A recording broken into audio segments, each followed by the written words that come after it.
Yay Networks. I'm Molly Kimball. Welcome to Fueled, a wellness and nutrition podcast. I'm a registered dietitian and nutrition journalist with a passion to help people live their strongest, healthiest life possible. In my weekly TV segments and columns, there's a limited amount of time and space to cover everything, but there's so much more to share. This podcast is my opportunity to dive deeper into the topics you want to know about. We are talking wellness travel in this week's episode.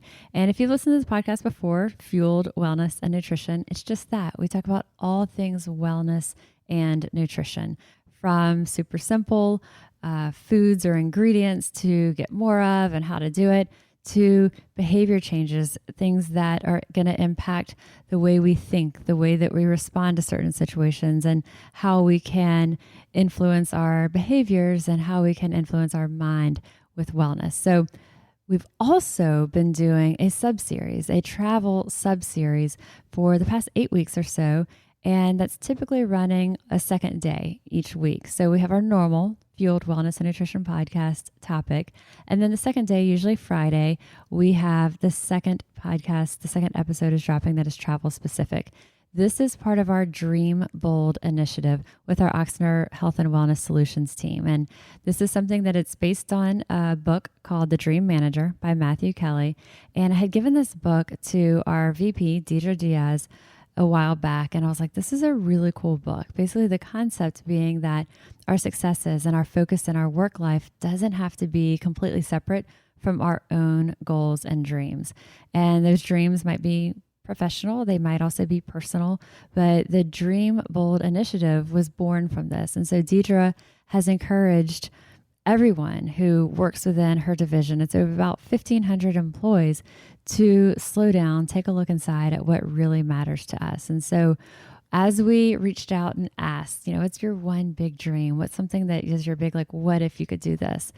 It narrowed down into about 4 big buckets. One being adventure travel, which Scott Wanke, physical therapist, and I are leading the adventure travel series. There's also physical well-being, mental well-being, and financial well-being. So what we chose to do for this adventure travel series is we've turned it into a 12-week podcast. It's live by Zoom every Monday for Oxner Health and Wellness employees, but it is also, we're recording it, so it's on a podcast for you guys every week, because we have these amazing experts that we're bringing in from the Point Sky. We have Travel with Lolly about planning travel and planning big travel, something maybe bigger than you've ever planned before. We have HR talking about how to talk with your leader about taking time off from work, especially if you feel like that's kind of a hard conversation to have. We've talked about solo travel with Mimsy Ladner, and also health insurance, travel health insurance. So we've got all these really cool experts that we've had on. And also financial. We had Dan Myers talking about how do you save? How do you even start to do this? So you can scroll back through the library and you can hear those past travel podcast episodes. And you'll hear, as we're going to join in just a minute, the Zoom, and you'll hear us talking about the chat and people kind of asking questions or giving some of their experiences, and we'll read them out. But essentially, you're not missing anything. It's just a normal podcast, but what you're listening into is what was happening in through the Zoom. So with that, let's join our Zoom. So this week's series is specifically wellness travel. And so throughout these past weeks leading up to this, we've talked about, we've had our guests from the Point Sky talking about how to navigate and maximize points from credit cards, hotels, whatever, airlines. We've talked about solo travel just last week, and solo travel also combined with traveler's insurance. So we've had, HR, how to talk with your leader about taking time off. So each week we've had different experts, a lot of different experts. Some have been just Scott and I talking through, though, why travel matters. What are some of the big questions to ask ourselves to help us prioritize where we're putting our time and our money? So this week, our focus is specifically on wellness travel. Yeah, we want you to get the most out of your adventure, your travel. So we want to talk about how to stay healthy, both through physical, through dietary. We want you to enjoy your trip. So let's talk about how to stay healthy. And looking at travel as, just part of this journey. It's not just that one destination. It's not just sightseeing. Looking at this as a fresh way that you can use that time to reset there's the healing powers of travel and opening ourselves up and slowing ourselves down enough to really experience that, allow ourselves to feel that and to experience that. So where do we want to start with this? There's so much. I know where to kick off.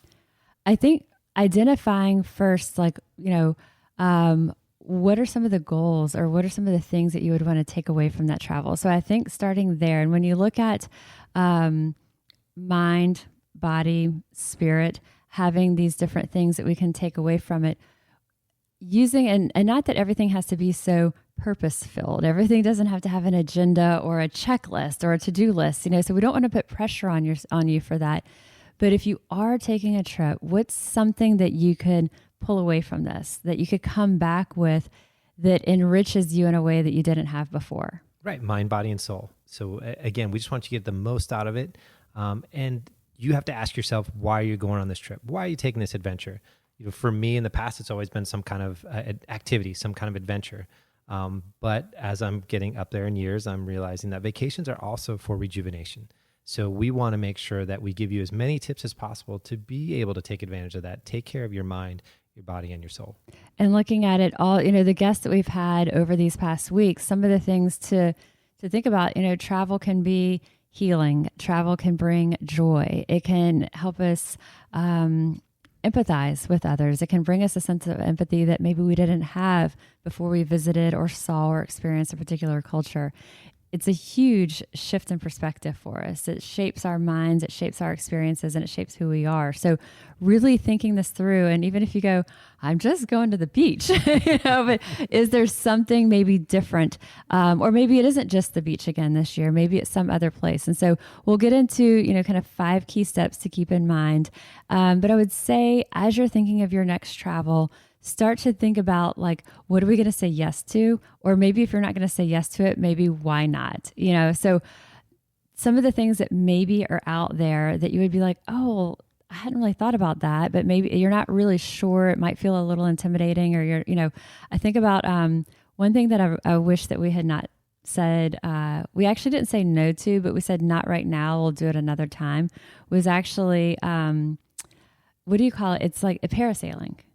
Oh, yeah. From a mountain. And I was like, man, I wish that we would have done that. And we hadn't, because we were like, well, we aren't able to do it right now for XYZ reason. Well, I'm sure there will be another opportunity along this trip. And on that particular trip, there wasn't. So another thing that we'll talk about before we get into some kind of 5 key things is when we talk about wellness, I think the first thing that we think about is nutrition and exercise. Yes. And I would say, so we're going to talk about those first, then we're going to talk about kind of some bigger, deeper things coming up. So when we talk about nutrition or our physical movement and in terms of wellness travel, the biggest thing I can encourage is if you've had a healthy habit in place before you're leaving for your vacation or whatever the travel is, try to keep some semblance of that.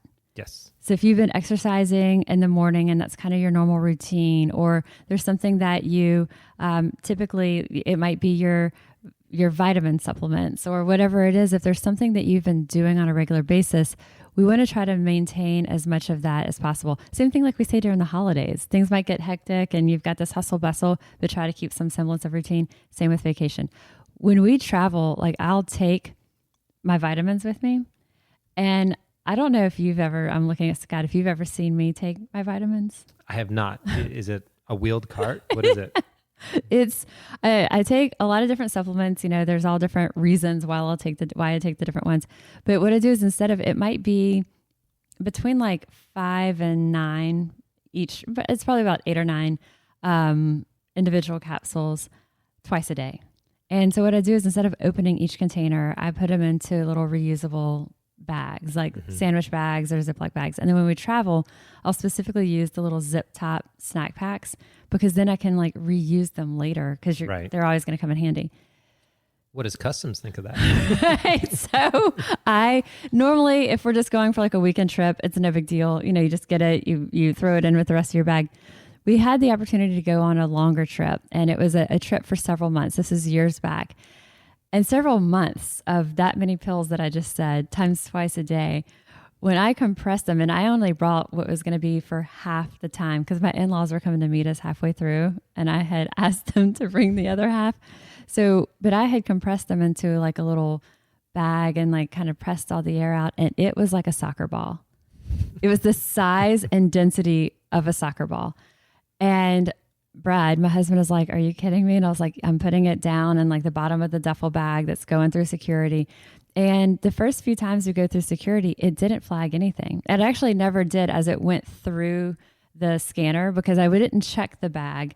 It was on my carry-on. It was in my duffel bag, just at the bottom of my backpack.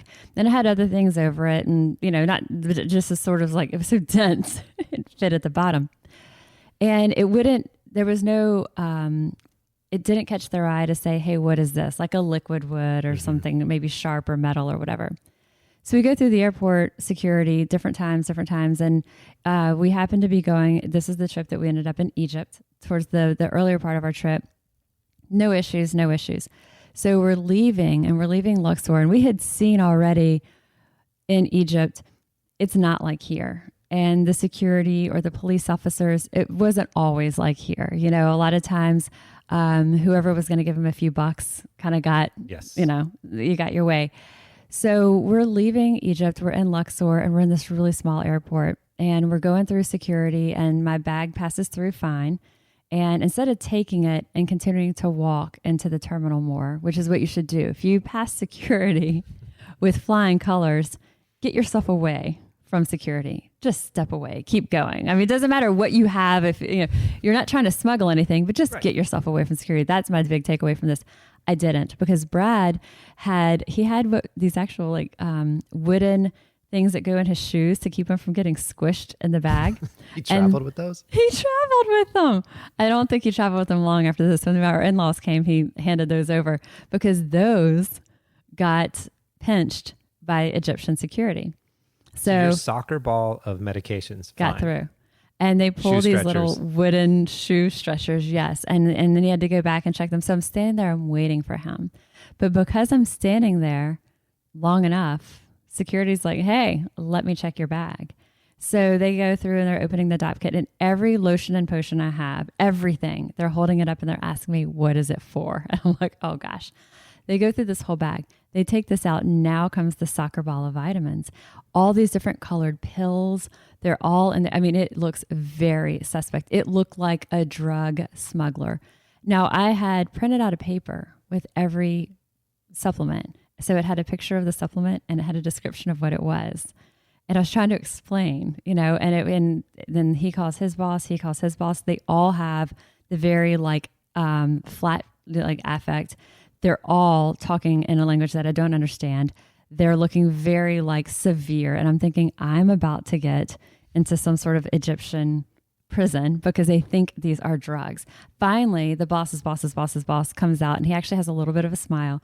Then I try to explain that I'm a nutritionist. I'm like, I'm a registered dietitian, nutrition. See, I have protein powder here, and I'm trying to show them all the other wellness things in there. And finally, he let it go. And we barely made the flight because of all of this. It was wild. And Brad's wooden shoe stretchers got pinched. My vitamins got really analyzed, and I was surprised they didn't keep them. They gave them back to me. Yeah. We get on the flight, and they are serving a meal on the flight with a real knife and real fork. We just went through all this, and now we're armed. Yeah. So that was, Brad was like, you're never doing this again. You're going to have to find another solution to bring your wellness stuff. I'm kind of team Brad on this one. Oh, it was, yeah. It was really, it would not have been worth it for sure. Whatever we were about to have to go to. So however, there's one extreme. That's one extreme. That's one extreme of vitamins while traveling. But normally, I would say normally I needed to just pack what I would have brought normally for a couple of days, and then either just buy something there or just realize that for that time, normally we want to stay on your usual routine. That was one where I would have been better to just deviate. And I'm just not going to take those things then. Yes. And it would be fine, But if there's certain things that you do that are just part of, obviously medications, but if there's things that are just part of your routine that maybe having whatever this is that you do in the morning or the evening is also kind of keeping you on track mentally, nutritionally, it's helping to whatever, keep you out of other trouble from a sweet tooth or whatever it is, layer these things in and continue to do this when you travel. Yeah. And now I've learned that if I ever travel with you, check your bag for either questionable salmon or too many vitamins. So I'm learning a lot from this podcast. This is great. We had one that I was over the weight limit one time, and Brad's like, "Why is your bag so heavy?" Well, when we got to where we were going, I do pottery like as a hobby. And I was trying to I was like learning to gold leaf and using a certain technique. And so I had brought a few of the small bowls and the gold leaf stuff. And when we arrived, he's like, "Are you kidding me? You have your pottery and gold leaf." But that was, actually one of the things we'll talk about is like, what are you going to, I was using that time that I knew I would have downtime to actually learn something that I didn't have the time to do normally. So it's like, well, let me take that time while I have a little bit more relaxation to do this project and kind of learn how to do something. Let's take a minute to talk about Seed, one of our sponsors for this week's episode. Our health goes far beyond our workouts and our protein intake. It begins in our gut. Adding a daily probiotic and prebiotic can be game-changing, but it's important to know that not all probiotics are created equal. I love that Seed implements whole genome testing and sequencing to genetically validate each strain and species. And Seed uses a clinically tested delivery technology to protect their probiotics to keep them safe and viable on that long journey through our digestive tract. Seed's Daily Synbiotic is a broad spectrum 2-in-1 probiotic and prebiotic with whole body systemic benefits that extend far beyond the gut. We're talking skin health, heart health, and gut immune function. Start your new healthy habit today. Visit seed.com/fueled and use promo code FUELED to redeem 20% off your first month of Seed's Daily Synbiotic. That's seed.com/fueled, promo code FUELED. Other things that you would pack. Speaking from a physical therapist side. So it depends on the length of the trip, but sorry, I'm going to get on my PT horse, is that if you do have something that's already bothering you, if you have an injury, if you have something you're working on, vacation does not mean vacation from getting well. So we always talk about there's small things that you can bring, TheraBand, TheraTube, a list of exercises that keep you healthy, keep you going, and keep you functional while you're there on your vacation. So those are small things to pack, but the big, tiny, very tiny. Not like, we're not talking pottery. We're not talking bundles of medicine. We're not talking old salmon. It's just some TheraBand, some TheraTubing, because you do want, if your vacation, let's say it's a week long, you want that to be the best possible week. And like you said, keep your agenda going, keep your routine going. If you are an exerciser in the morning and that's the way you get up and going, you don't have to take a vacation from that. Plus, you want to stay as physical and strong and capable as possible while you're at this amazing destination that you've been able to go to. And you may, if you want to spend as much time with your family or whoever you're traveling with, you may or may not be in a hotel. You might be at an Airbnb. You might not want to go to a gym. Who wants to take their time doing that in most places when you could be out seeing the place? So things like the bands or the tubes, you can bring that. You can do that either in your hotel room, at the Airbnb, if you've got like a balcony out there, or if there's like a park or just some sort of outdoor green space. A lot of times you're there and you might think, I'm going to feel a little uncomfortable with that. The things people do in parks, it is as if nobody is watching, so no one's going to care if you're doing your stretches or your exercises there. And it's something that if you're doing something like working with someone like Scott for physical therapy, you can say, hey, can you work with me to put together a list of things for when I travel? But also if you have access to a personal trainer, or they can put that together for you, or there's so many videos and apps, like our Ochsner Fitness Center has the Fit Lab smartphone app. Nice plug. Thank you. Way to work that in there. Tons of exercises that you can watch and download and do these from any place.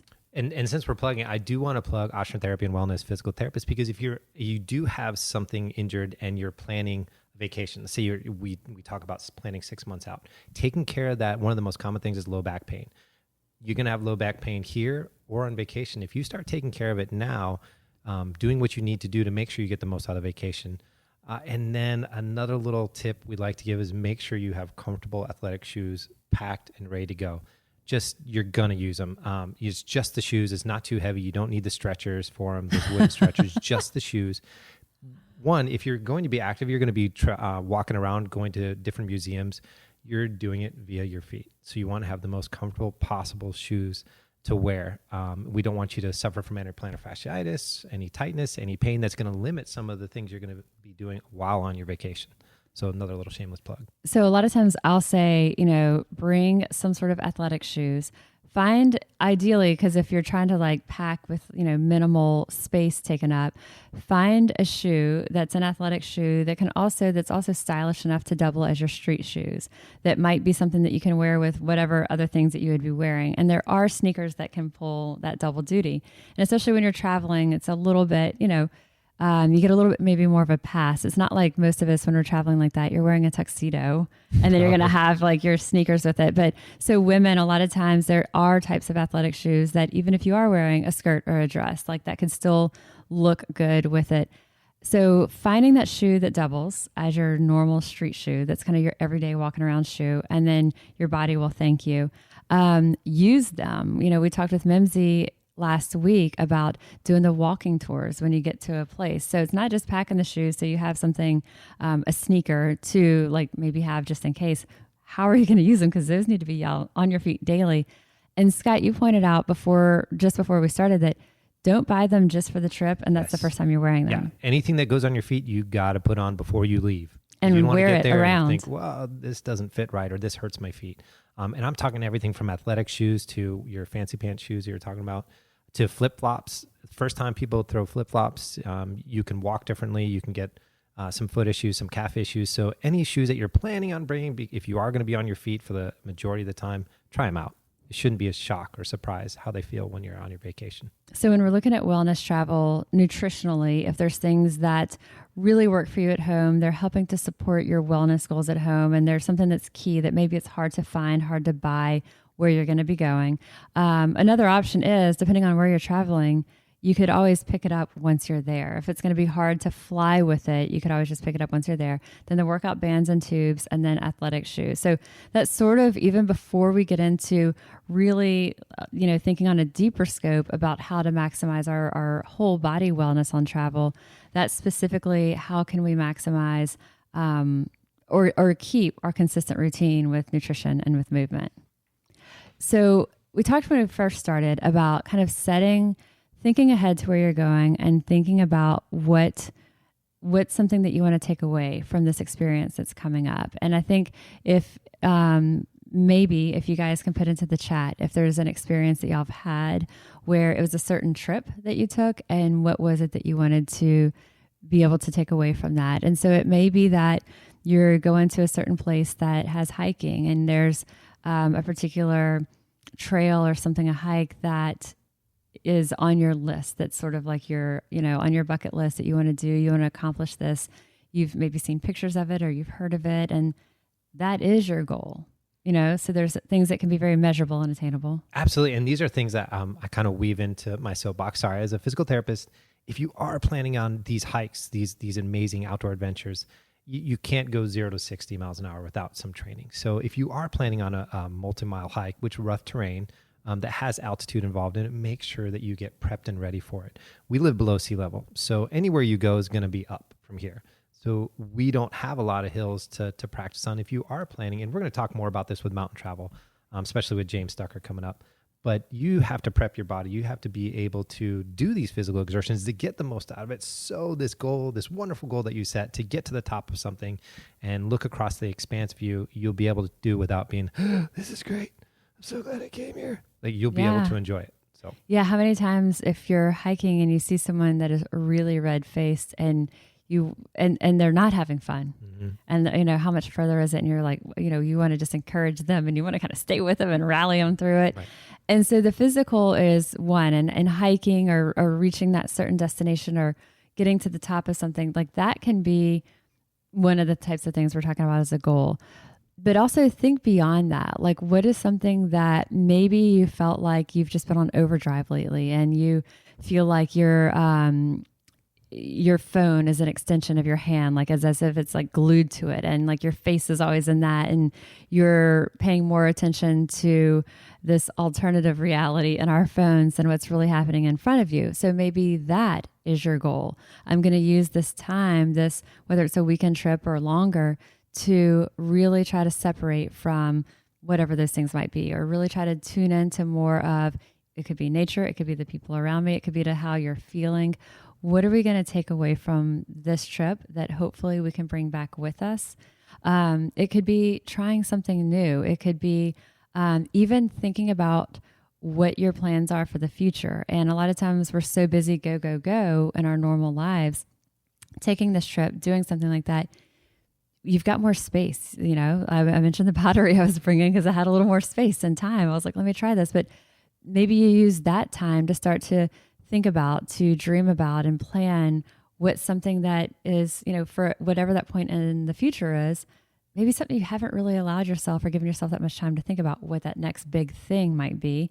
This can be that. Right. And sorry, I'm going to go on another little tangent because you mentioned this. So the greatest thing I ever heard a climbing guide say to a group up on the top of this beautiful outcrop, he said, all right, everybody, you can take pictures for 3 minutes. And then I want everybody to put phones and cameras away and just capture the moment. A picture brings back a flood of memories. But if you don't give those memories the sight, the smell, the feel, the wind, the exertion that you feel, how your whole body feels trying to get to the top there, then you're kind of missing out what is encapsulated in that picture. So he was very smart in saying, everybody get your pictures out of the way. We got 2 or 3 minutes, do it. And then everything gets put away and enjoy. And that's I incredible. thought it was brilliant. It was wonderful. Yes, that is, because it is. We aren't really, you know, we're so consumed with that technology. I was looking to see, I didn't see anybody having a share here. But on some of the things that we'll talk about because I want to give examples because it's easy to think of a physical goal, but it doesn't have to just be that physical goal. So when you talk about what else are we seeking out there, it could be seeking out new experiences. So, you know, with Mimsy, we talked about the Airbnb experiences, but you may go somewhere and take a cooking class. Like we've taken cooking classes in Thailand. Oh my gosh, like how to make a green curry from scratch. We took a cooking class in Parma. Have you ever heard of Parma? Okay. Nope. Y'all, Parma, Italy. It is, it's in this region. It's in northern Italy. And this was on our longer travel that we talked about. And one of the things too that Scott and I have talked about, and we also want to share with y'all that I am a big believer in planning most of, you know, you want to kind of plan, I wouldn't even say most, you want to plan how you're getting there and how you're getting home. In between, if there's certain big sites that you really just got to see, you're going to Rome or Italy for the first time, there's certain things that you're going to see these big sites in Rome that like absolutely. Scott mentioned we have mountain travel coming up as a specific topic next week. We have European travel coming up as a topic. So I don't want us to get too much in the weeds on this, but while we were traveling and we were had a little bit more time, so we were able to be a little bit more flexible with deciding where we were going to go, we were deciding our next place. And I read an article in a magazine about this area of Parma and area of Italy called Parma. And in this region, it's a very small region, that's where traditional balsamic vinegar comes from. It's where Parmigiano Reggiano comes from. Parm. And it's where Parma ham, which is their version of prosciutto, comes from. I was like, well, of course, that's where we're going. Brad goes, are we really picking a region because of the cheese? I was like, absolutely. But we did a cooking class there, which was incredible that, you know, really taught us about these ingredients. We did a tour. We toured a Parma ham facility. It was a balsamic vinegar producer who does it from a place on their home, on this estate that they have. It's a very, very small producer. And we went to the place where they do the Parmigiano Reggiano, and we got to see how all these things are made. That was a really cool experience, you know? And so that's what we're talking about. Like when you're going somewhere, what's something that is going to be a goal that you're either going to learn or take away? It could be new knowledge. It could be a new outlook, a new relationship with technology or time or whatever that is. Yeah. And we've had 2 great guests that have embodied this, where it's actually their trips have sculpted their future, right. What they're doing now. Right. They took those steps out. They had these experiences and didn't just have those as memories, but right. It's their careers and their work has kind of gone that way. Let's take a minute to talk about Ana Luisa, one of our sponsors for this week's episode. I've been loving the look of layered necklaces, and Ana Luisa has so many versatile, timeless pieces. And what's really cool about Ana Luisa as a brand is that they design pieces with a beautiful story as well, starting with recycled materials whenever possible and small batches that are kind to the earth. Their company is carbon neutral, offsetting 100% of carbon emissions. Their jewelry is crafted with care from the best noble metals, yet it's also affordable with pieces starting at just $39. Check it out. You can use my code FUELED to get 10% off at shop.annaluisa.com. shop.analuisa.com/fueled. That's shop.analuisa.com/fueled. Treat yourself, treat your loved ones to beautiful, sustainable jewelry at shop.analuisa.com/fueled. That's shop.analuisa.com/fueled using promo code FUELED for 10% off. So it could be something like snorkeling or kayaking, or maybe you've never taken the time to do yoga, but where you are, they have yoga. We've taken painting classes. Like we took an oil painting class at one time in France, and the town where Van Gogh is from. It was really cool. It happened to be Brad's birthday, so that was what he got for his birthday. It was a painting class. And then there was another place that we stayed. A lot of times, like at hotels or any kind of place that you're staying, it could even be like just kind of in the area, you'll see activities for kids. Mm-hmm. But so we never have been one to ever look at an activity list because it would be something that just felt so maybe touristy or something for kids. But this one particular place that we stayed, they had watercoloring as an activity. And it was free. It wasn't something you had to do. We were like, why would we not do this? We'd never done it before. So those are all kind of what we're talking about of like, when you're somewhere, what else is there that maybe you can learn from or take away? Yes, and this is your trip, so you tailor it to what you need for your body, mind, and spirit. What do you need to recharge, to relax, to experience? So there's no right or wrong way to do this. We just want you to do it with good health. That's why we're putting on this episode. And we had a message in our Q&A. It wasn't in the chat, but I'm glancing through it quickly, but I'm going to read it as we go because it is a little bit longer. So I'm not sure what the end here is. Sometimes I try to scan it quickly so then I can turn it into a conversation with us, but I'll just read it. So this is a person put into our notes that they went to a destination wedding where the bride wanted to have, quote, a time that she would never forget. They had a whole local experience set up for the first day, which abruptly stopped when the bride got sick and ended up spending the whole time so ill the wedding couldn't happen. This is horrible. Oh my God. It was definitely a takeaway. If you go in with a specific expectation, be flexible, 100%. Yeah, so maybe, and also kind of like the new shoes thing. Or same if you're doing like a marathon, you don't want to eat something new right before the race. You don't want to wear new shoes right before. Maybe not having this very local experience that you would never forget. Local street food. Maybe put a buffer of a few days between that and the wedding. So being flexible. Realizing that things out of your control can affect your trip, but it doesn't have to affect your enjoyment.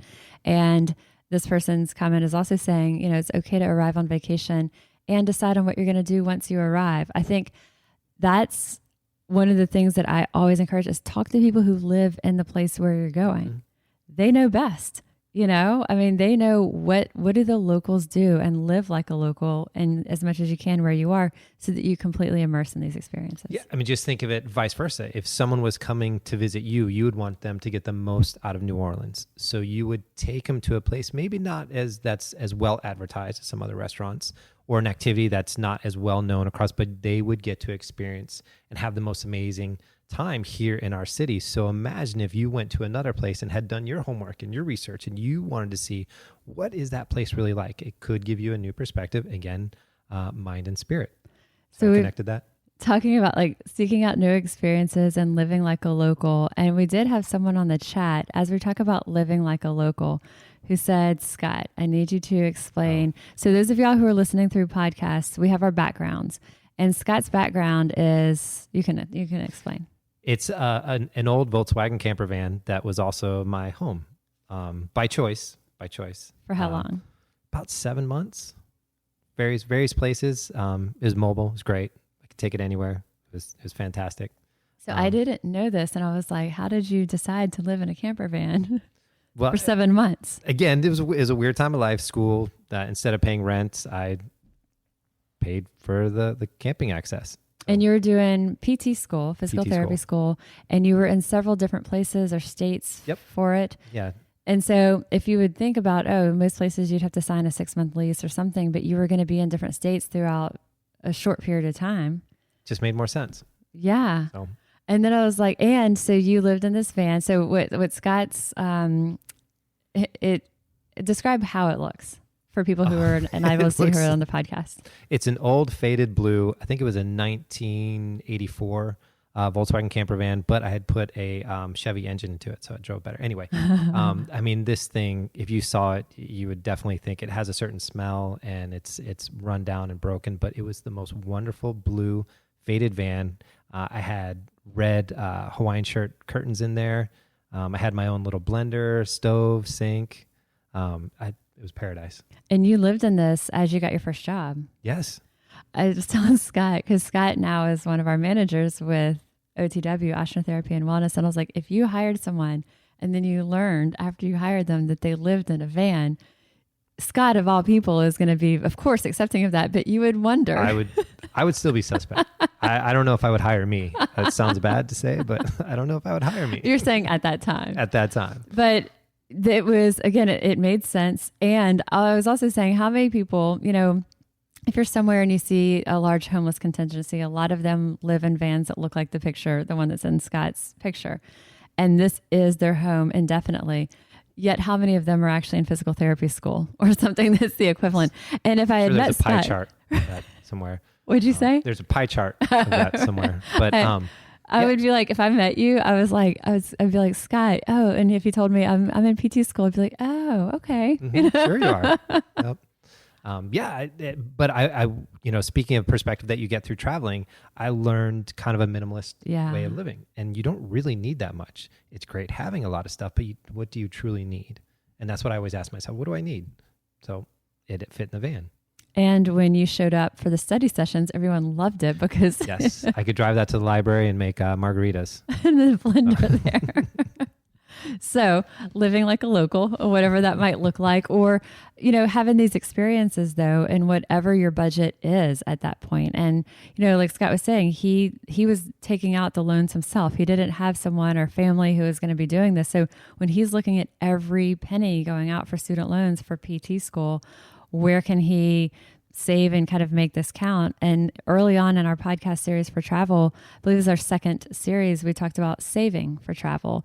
And you and Dan Myers, y'all kind of tell me what your bucket is called whenever you're paying for something and then you're not, but you still put money into that account. Oh, we call it the Ain't Here No More bucket. The Ain't Here No More. Stuff we used to pay for, but now we don't have to. We still keep the money going in there for a trip. Right. And so not the same. Let them have it. Not the same, but sort of the same of, Scott at that point saying, okay, where am I going to put my money? Where do I need to prioritize? And for you, having an apartment in all these different cities where you're going was not a priority. And this was a way that you could save money and have this experience. And so not the same as the Ain't Here No More fund, but sort of the same concept of looking at what matters to us and prioritizing. And that's what we mean by the perspective that you can gain through travel. What do you actually need? What truly makes you happy? And when you're without all your things, whether it's for a week or 2 weeks, you really can prioritize what's important to you. And that leads us to another kind of one of our key steps. We're going out of order and jumping around in our steps, but we'll kind of sum them up at the end. But setting boundaries and sticking with these boundaries when it comes to technology, whether it's email or social media or just your screen time. Yeah. How are you with that? Me, I'm old school. That's not a problem for me. I don't have a lot of social media accounts. So for me, it's not a problem. But what I have seen on trips is that, again, this goes back to what I was mentioning with the climbing guide. People miss a lot of what's going by them with their face and their phone. So it is amazing to share because maybe you're going to inspire someone to do something that you are actually doing, but try to live in the moment. So that, again, speaks to the mind and spirit. Live in the moment when you've worked hard to get somewhere. So you should see it through your eyes, not through your camera phone. That's what I tell myself. Yeah, no, I agree 100%. When we had Amber and Chelsea on from HR a couple of weeks ago, we were talking about, again, setting those boundaries with work and what does that look like, and then sticking with those boundaries. There's always going to be like a random exception, but for the most part, nothing that we're doing can't be planned for in advance, largely, or someone who's in that back at work can help. You've got a team for that reason. You can rely on the team. And then when that other parts of your team are going on their vacation, we step in for them, And so that's part of what being a team is about. And so not feeling bad about that, not feeling guilty about that. But setting those clear boundaries so that we don't come back feeling maybe like we got shorted a little bit. When you're talking about screen time on your phone, if you have an iPhone, it'll send you a notification each week of what your screen time was that week and if it's up or if it's down. When you click on that feature, on the screen time feature, and I'm thinking about maybe doing a whole podcast on this as a challenge or something, but when you click on that feature, it breaks it down to where are you spending your time on that? Is it on social media? And it'll break it down to Instagram or Facebook or text messages or whatever it might be. Is it emails or is it things like I use a photo editing tool. So you can see of your screen time for that week, how many hours a day do you average and where's that time spent? That lets you see. Now, sometimes like our Eat Fit team, for example, a lot of the way that we're spreading the word about Eat Fit is social media. So part of that photo editing or social media on our phones is actually work, but it can get easy to be down that rabbit hole as well. So how much time are you spending on each of these? There's another feature in there though, that tells you how many times you've picked up your phone. And that to me is fascinating because it's one thing that you're doing. A lot of us do work on our phones at the same time. So your screen time may look high, but if you took a Zoom call on your phone or something like that for work, that's going to show up as time, But how many times did you pick it up? And what that means is how many times did you pick up your phone, open it up, open the screen and look at it? Why I think that matters so much is every time we do that, something's popping up on that screen, an email, a message, an alert that is taking our mind away from our present. Wow. I did not know that existed. I put myself on a challenge for it over the past 2 weeks. Is that why you're itching and twitching? No, I am scratching my arm, but no. No, it was actually a lot easier than I thought. So what I did is I saw how many pickups I had. And I was like, wow, that seems like a lot. And so I thought about it and I made a conscious decision to open my phone. Do I really need to open my phone right now or not? And then when I would do multiple things. Okay, I need to send a text message to this person. I need to look and see if the email came through from this, or I have this photo that I would need to edit or whatever it is. I would make a phone call. I would do those in that one pickup and having it open. But what it made me think about is actually using that time very purposefully and mindfully versus just picking it up. And I actually had in my head, I'm going to do this, this, this, and this versus picking up the phone and reacting to what was on that phone. I kind of had that plan for when I was going to use it. And it dropped by a third. Oh. Yeah. It wasn't hard. Yeah, so again, prep for your vacation. So little tips and trips like this. And I agree. We've all been guilty of when we're finally away and we get that phone call. Yeah. We want to check that email. Just trust your team. So whatever your way is to set those boundaries and then stick with them. And I kind of went down that story about that because that might be something that you're like, okay, let me see what my average is weekly now. And then let me try to beat that average on vacation. And then let that start to let those new habits settle in and kind of a new way of interacting with your technology. Use that time maybe on your vacation to start to reset those patterns that we have. And one of the tips I was going to give out there is to get the most out of your vacation is, I know it sounds kind of corny, but journaling. So any trip that I've gone on, I have a nightly journal, just even if it's a few sentences. But what I really liked about that is I could look back at what I was doing and maybe the last few days try to incorporate something else, or what do I wish I would have done? So journaling helps me remember. It gives me that feeling I can go back to my vacation, but also while on vacation, it keeps me honest. Yeah. It makes me do those things that I had set out to do. Because we had mentioned earlier that you want to set some goals for your trip, and maybe journal keeps you honest and make sure you try those goals. But it's your vacation. So if your goals change, they change. Right. Okay. Exactly. Like the bride. Right. Right. And realizing that, okay, that's what we thought we were going to do. And then once you're there, maybe you talk with people, you start to get other ideas of things, and let's scrap that. We thought that was the plan. Here's something that we think is a better fit. And that's totally okay. So using the journal, it seems like kind of what you're saying is like you're journaling it in real time or as close to real time to recount about your travels, but also maybe using that journal to write your little things to check out while I'm here. Yep. And things that when you tell someone where you're going and they tell you, oh, you've got to check out this, add that to that journal and like add that in of things that you read or, heard someone tell you about or whatever it is. And then as Scott said, kind of referencing back to that. And then a lot of times there's so many things that I've done similar and I'm like, oh wait, I totally forgot about that. And that sounds so cool. And while you're still there, you have time. Eleanor put into the chat that they have a phone rule. So if they're visiting with friends or family, the phone rule is that whether you're out at dinner or whatever it is, the first person to look at their phone has to pay for dinner, or if they're taking it easy on them, dessert or an activity that they're all going to do together. Which is or really have cool. to spend the rest of the night talking in a certain accent that everybody gets to choose. Really? Yeah, I think that's pretty good. That's the budget way to do it. So you don't stick them with a stick them with a bill. So you have to talk like Christopher Walken for the rest of the day. That's really funny.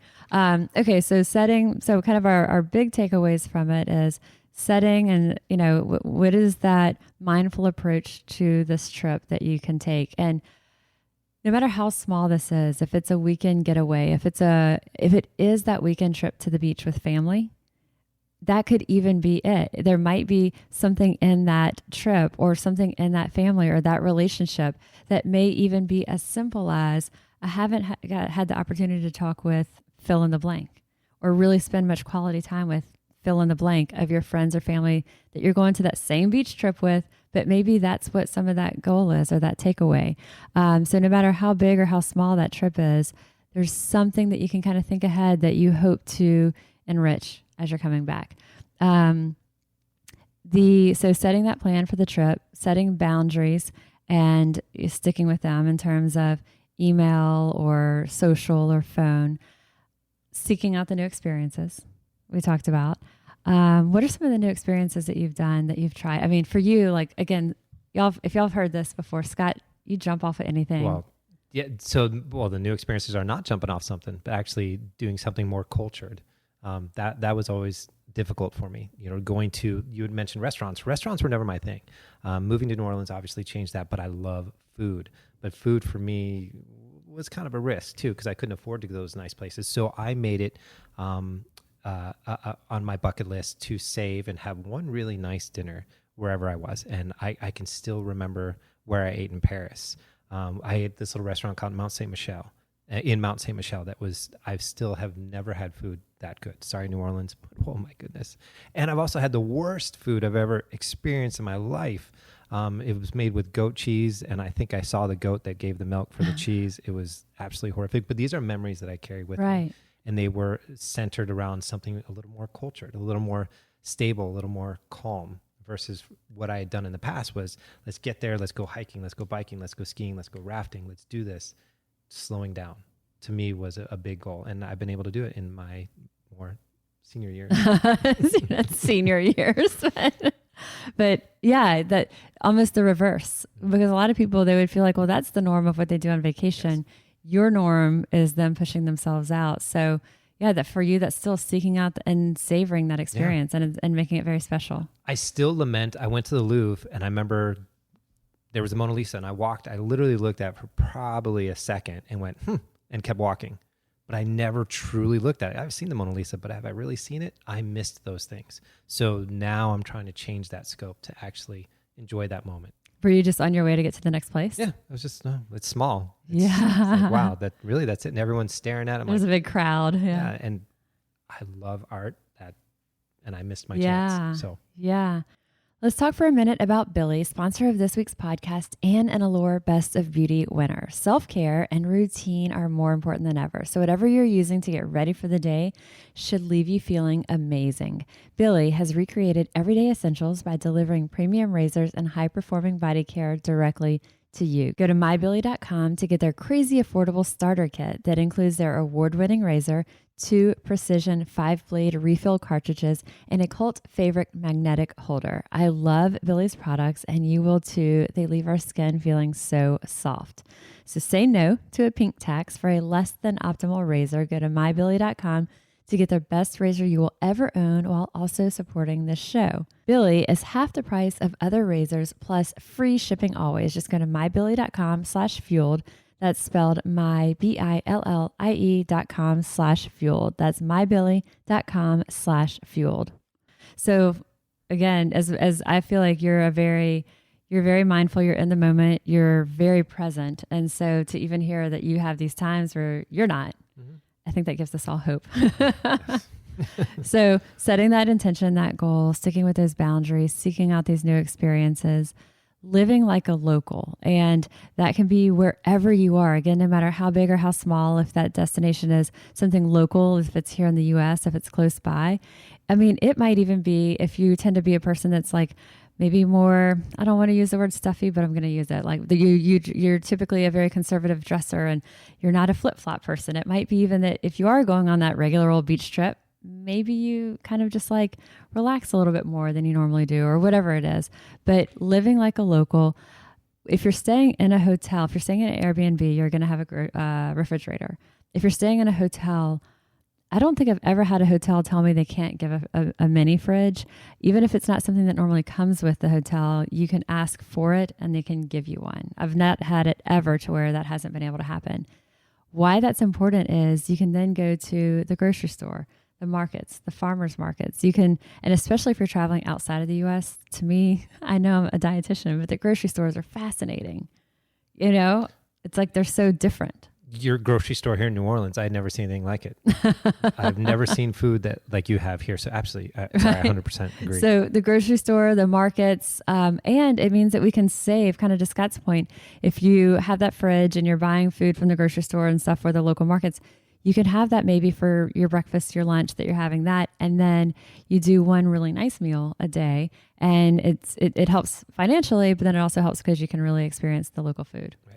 So there was a great question in the Q&A asking, what do we pack for a first aid kit? So great question. So this lends itself, for me, I always pack, I have a staple set, but depending on where I'm going, what I'm doing, but I'll give you some of the things that you normally wouldn't find. Of course, the Band-Aids, ibuprofen, any anti-inflammatories that you can take that you know are good, that work for you.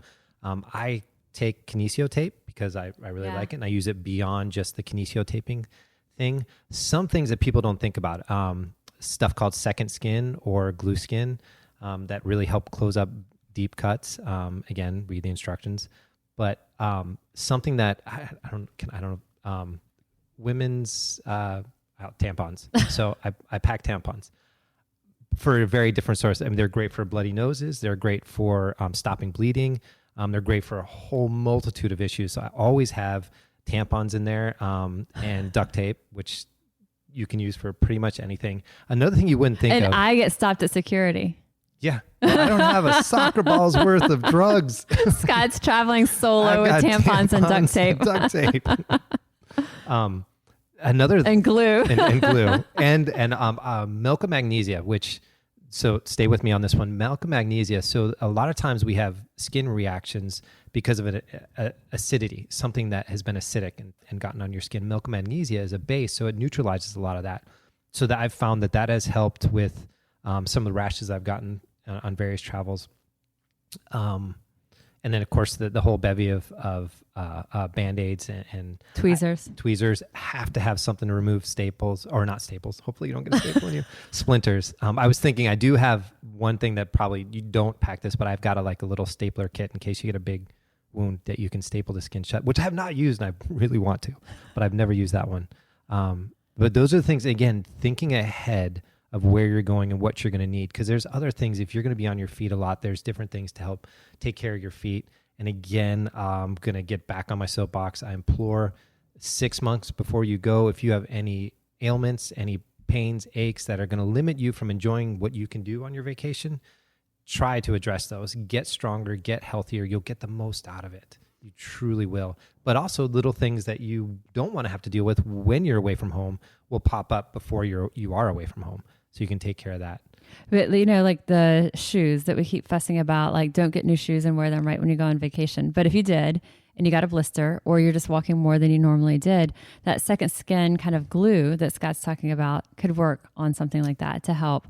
I mentioned tweezers. So we do a lot of hiking, and inevitably, if there is a prickly pear cactus, I have found my way into it, not once, but twice, and said, hey, y'all, watch out for that prickly pear cactus. And then one of the times I was taking a picture of the group that I was with, or maybe some other people, I'm not sure. And then I forgot, or I kind of lost my, how close this was behind me. So twice, stumbled back in. Once it was like a full body fall into the cactus. So we had the tweezers, taking these out, and then tea tree oil, which is natural antibacterial. So putting that all over after we're getting these out.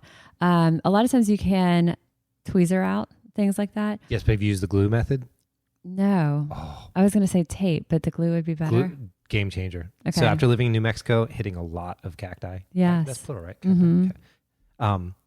Glue. So that second skin glue or just plain old Elmer's glue, pour it on where you have all those, especially those really small needles, and just let it dry and peel it off.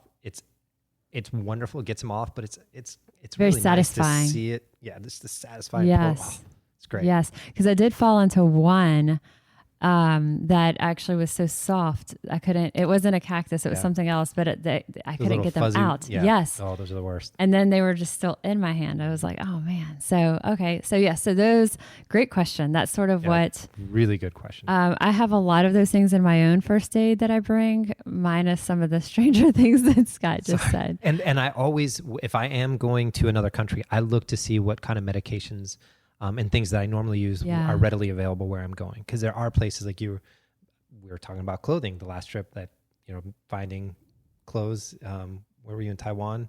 And I was in the south of France trying to find a bathing suit. Yeah. Not the great place. Not a good place. No. Or Brad to find underwear when it's like childlike sizes. Yes. Yeah. So, so I always do I find out what they have because I know I have a propensity to being accident prone. Accident prone. Thank you. So I think the last thing we would say, we talked about setting what's this thing that we're going to get from it? What's my boundaries I'm going to put on technology? What am I going to do that will help me assimilate, live like a local, and then through that, have these new experiences, seek out these new experiences? What is something that you've never done before? And then incorporating some type of movement daily, and we talked about that of doing whatever your normal is or bringing the bands, bringing the tubing. But if as much as you can merge those, what is the new experience? And that's your movement daily. I mean, man, that's like the best, that you're combining these. Any other questions that we have? I know that we've got just a little bit of time before we are wrapping up. Or any other like new experiences or anything that you tried, Scott, that you thought was that there's few things I would say that are scary for you that you would try as a new experience? Well, for me, actually, I went to a ball here when I first moved here. That was terrifying until I got there because tuxedo, I was like a ball, it's formal. Where's the fort go? And then I got there, I'm like, yeah. But no, me personally, I am always concerned of offending. So especially if I've gone overseas or someplace where there's a different culture, I do a lot of homework to make sure I don't offend because I don't want to represent Americans as offensive or the reputation that we've unfortunately gotten. That's the only thing I usually worry about, and just having fun. And I also am always concerned with missing an experience. So that leads into one of my other tips. I come home empty. I've got nothing left when I come home from vacation. I'm trying to change that because I'm always afraid I'm going to miss something. So sometimes I miss the part of the relaxation of a vacation. So that's something that I've actively worked on. But what I have improved is when I go on vacation, I don't go with an empty tank. So we kind of touched on this in the beginning to make sure that you get the rest that you need, that you eat well, that you prep your body both physically and spiritually for your vacation before you're even there. Because a lot of times we have, we're leaving in a week. That's okay. I'll just keep going. But you don't want to waste those first few days with nothing left. That's what Great I'm trying point. to do. And I think maybe a final takeaway that Scott and I have both talked about is that in many cases, and as much as you can possibly allow this, at least for some of the time in your travel, no plan can be the best plan. And some of those most amazing experiences are going to unfold when we didn't have something already planned. Because if you have a cool opportunity that presents itself, you meet somebody or you're talking with them or you're talking with another family and, they're telling you about where maybe they like to go travel or a place that they enjoy, or you're learning something about what those locals do and what are some of these experiences that you could have. If you've booked yourself up so much that there's no window for flexibility, you can't do any of those things. And you hear it and you're like, but we're leaving here, or we already had dinner planned for that. So as much as you can, loosely plan the things that really matter, that you really want to be sure you fit in. And some things you have to plan, because if you don't, maybe there's a limited amount of capacity that whatever that is can accommodate for visitors or whatever. So some of it you absolutely have to plan. And Travel with Lolly, an episode we did a few weeks back, she really talks about this too, but specifically leaving that time open for no plan. Right. And that actually leads to a great question we got from someone. Would you suggest planning and at the end of your vacation some time just to relax? I call it my assimilation day. But yes, absolutely. Unwind, relax. Don't arrive at 9 p.m. in New Orleans and you're back at work at 8 the next day. You use what you gained on your vacation. I absolutely recommend that. Just assimilate and be recharged. Don't go right back into it. Because you're going to lose everything that you just gained. And then there's one other thing in my first aid kit. Okay. But I didn't, it's going to sound crazy, but zip ties. Zip ties are amazing, okay? If you don't have zip ties at your house, you should have zip ties. That makes me sound like a kidnapper. I understand that. But zip ties truly I have fixed so many things with zip ties. They have all different sizes. Put zip ties in your first aid kit. You will... When you use them, write me and tell me what you use them for. I'm telling you, zip ties. They're going to come in some way. They will. That's incredible. All right. On that note, did we answer all of our questions in our chat and our Q&A? I think that we did. Oh, and Jennifer James had a great suggestion. Leave the kids home for at least one vacation. Yes, because is it truly a mind and spiritual vacation with little ones with you? Not always. No.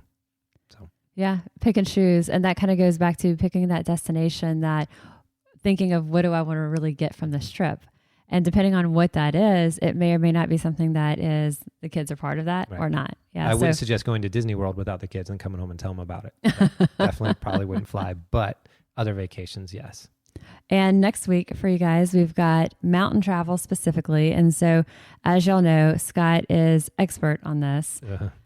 Well, we have an expert. We have James coming. So. Yes. So he's coming to, so James Stucker recently took, he hiked the Appalachian. No, it's not the Appalachian Trail, but it's like that. It's I'm going to misspeak it. The Mirror Trail. Thank you. The Mirror Trail. And he'll share about that. And that was something that was sort of his vision, his dream for a really long time was to do this. And so he shares just some of the people that he encountered, the experiences that he has.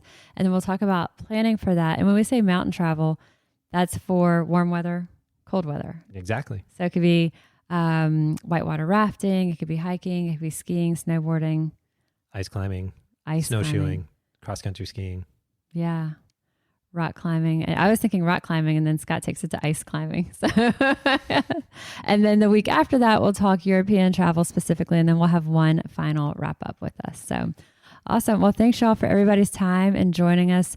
We have our email is thedreamteam@oxnard.org. If y'all have anything that you wanted to share or ask or another topic or something for mountain travel, European travel that you specifically want us to hear. And we'll look forward to seeing you guys next week. Thank you so much. Always, always, always a huge thank you to Scott Wanke for joining me in this 12-part series, this adventure travel series. As you hear, every time I'm doing an episode with him, I learn more and more about his experiences, and he truly is the perfect addition to this. He sees things from all these different perspectives. He's had all these different experiences that he can share, so I'm incredibly grateful for that. So always let us know what you think. If there's things that resonated with you, if there's things that motivated you, inspired you to branch out and do something new, or if you want to share some of the tips that have worked for you, I always want to hear about it. I am registered dietitian Molly Kimball, and you've been listening to Fueled Wellness and Nutrition, the podcast. And if you would like more Fueled Wellness and Nutrition, please head over to mollykimball.com, and you can follow me, Molly Kimball RD, on Instagram, Facebook, and Twitter. And if you haven't yet, please go to Apple Podcasts and subscribe, rate, and review this podcast. And join us next week for another dose of Fueled Wellness and Nutrition. Thanks for listening, and stay focused on living your strongest, healthiest life.